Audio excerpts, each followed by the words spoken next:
In our last episode, you met Joel Kramer, the man who became Arnold Schwarzenegger's stunt double on a handshake in a parking lot, and then spent the next decade at Arnold's side on every film.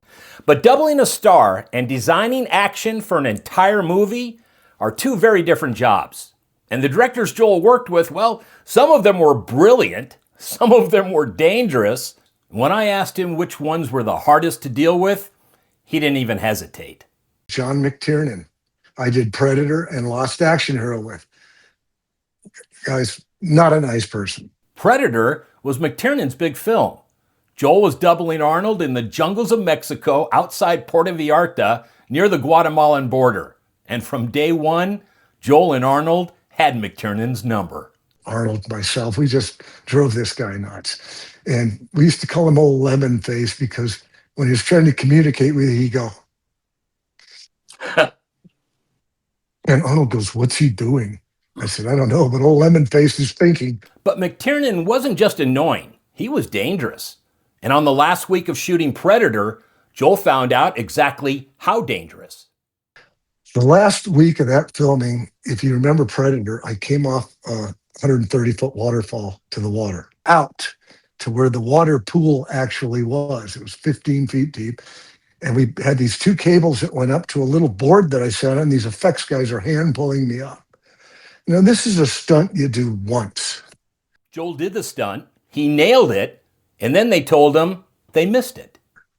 Well, we do the first take and I hit the water and I come up, get in the Zodiac, my safety crew's there, and I'm ecstatic. The adrenaline's moving.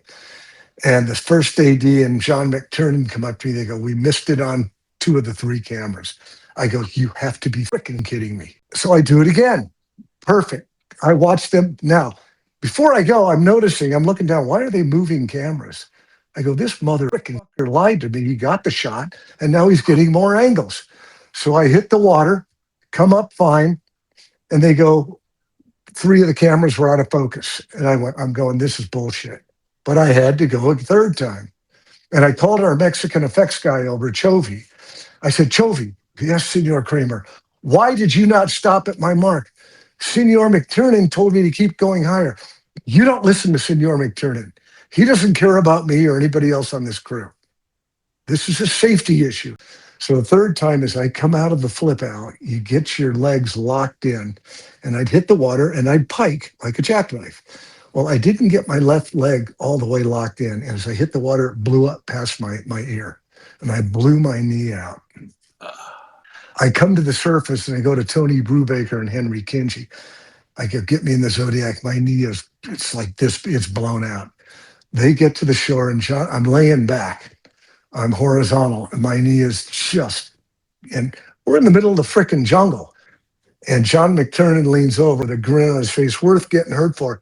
I hauled back and they pulled him back. I was going to hit him. I was going to knock this son of a bitch out. So Joel got on a plane with a blown out knee. He was getting married a week later. Arnold was one of his ushers. And a few years later, Joel and McTiernan ended up on the same set one more time. Last Action Hero. It went worse. We did not get along on that film. He was literally trying to hurt Stuntman, and I would be in his face. And I'm not going to let anybody get hurt. And towards the end of the show, and nobody liked him. Even the director of photography, they'd had it with this guy. I finally said, "John, you're dangerous. You're this, you're that. Frickin' you." I quit. And I walk off the set. I go, "Strike this, strike that. This guy's dangerous. I'm out of here." Well, I get back to the AD trailer and I get a call. It's Bob Raylier, the head of production at Sony. He goes, "Can you come up to my office, Joel?" I went, "Sure." And I go up to his office and Raylier goes, "Joel, don't quit. We need you to finish this picture. We all know what McTiernan is. We have 6 weeks left." I said, "All right, I'll do it." John McTiernan didn't care if Joel got hurt. James Cameron would push Joel to the edge and then shake his hand when they got there. Joel's relationship with Cameron started the same way everything in his career started, with Arnold. Arnold had me come up for breakfast. He goes, "I want you to meet Jim Cameron because I want you to do Terminator 2 as the stunt coordinator." So we had a big breakfast at Arnold's and Jim and I hit it off. What I love about working for a guy like Jim, yeah, he can be tough because he throttles everybody up at Redline. So you're on your A game. He's just good at that. And if he sees a weakness, he goes for the jugular vein. Cameron's first challenge for Joel on Terminator 2 was one of the most iconic stunts in movie history: the motorcycle flying out of the flood control canal. And it started with Cameron telling Joel something nobody has ever told a stunt coordinator before. Jim Cameron came up to me in early production. He goes, Kramer, I don't know how you're going to do it, but I don't want a freaking dirt bike looking like a Harley. He goes, oh, by the way, we can erase cables. And I went, what? So that was the first time they did computer pixelization, erase cables. I said, are you kidding me? He goes, no. So I went out and scouted myself, and I found this 1,000-foot section of the flood control canal. Joel rehearsed that stunt for weeks in a lot in North Hollywood. And on one of the test runs, it almost killed him. I'm sitting up on this rostrum. I'm suspended on the bike about 8, 9, 10 feet in the air, because that's what we are over at the flood control canal.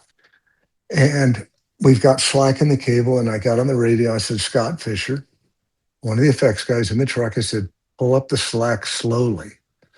Just let's get tension on the cable, and then we'll do another test. Well, he slowly start pulling it, and towards the end, I see him, the cable's going, I go, holy shit. And I took off, and the bike's doing this, and I got up, and I start going up. At the end of the run, I got to about 12 feet in the air, and I bail. And as I bailed, the cable snapped, and I hit the ground, rolled, the bike hit, almost killed me. And who's pulling up to see that? And the first one to me, Jim Cameron. He goes, hey, you what the bike? He wanted to kill Scott. The next stunt was a gate. Cameron asked if Peter could ride through it. Joel said, absolutely not. Cameron said, let's try. So we go 10 miles an hour, and the guy's just going to pull the gates open. Here comes Peter. He grabs a handful of freaking throttle. And I go, shit. Oh, and he goes like this. Here's a post here, chain link. He hits the chain link. The bike goes, throws him off on his ass for about 20 feet. And the bike's standing there in the gate, busted through the chain link. And Cameron goes, I'll listen to you next time, Kramer. I'm sorry. The motorcycle was one thing, but the stunt Joel is proudest of on Terminator 2 is the one that almost got him fired before he even did it.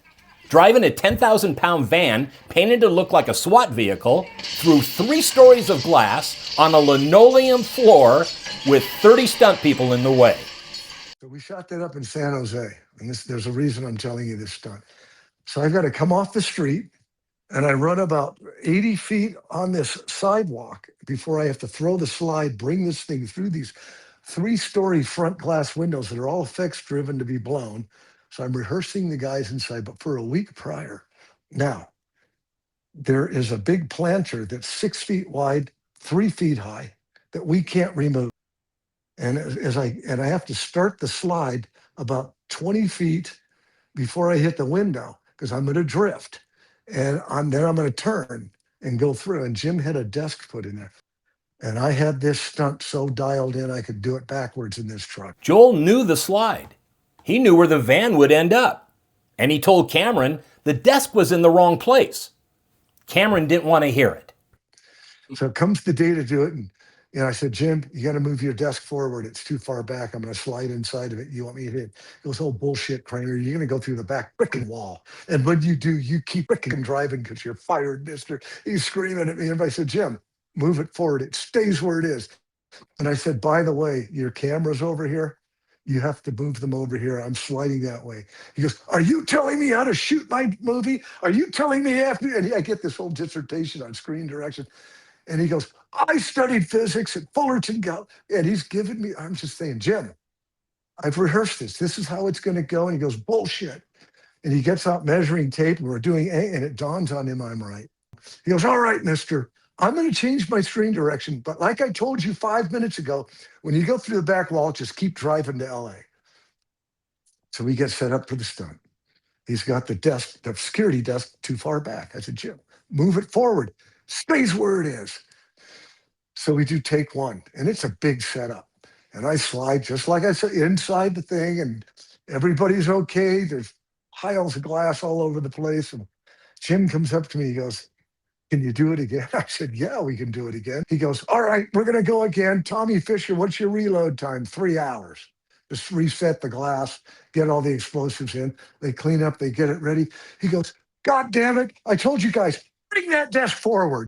I don't care if it's your frickin' movie. I'm your frickin' stunt coordinator, and you're not going to frickin' do it. Oh, and then we're punching each other in the chest, and the whole set stopped.